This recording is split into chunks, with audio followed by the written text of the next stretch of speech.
với nhiên cái nhìn sudo na parwal con thọc repop này ạ nó đặc hơn đủ tệ ria lại luôn nhưng mà nó mới thấy bụi mà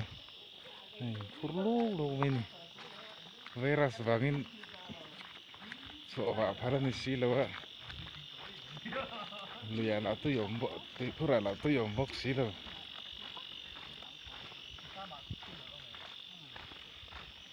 ku ta ku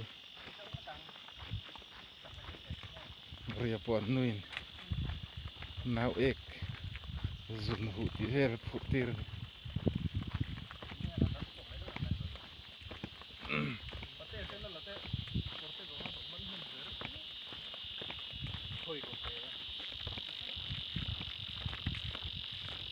an bor khop mai hei du te phei su hei an nui nó khur so tir lai mai ạ thì nghe nó to ni po Rajasthan bek nen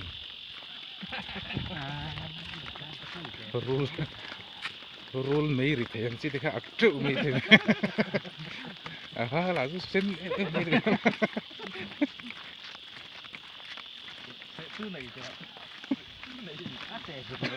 cú vay là vang reng reng đâu này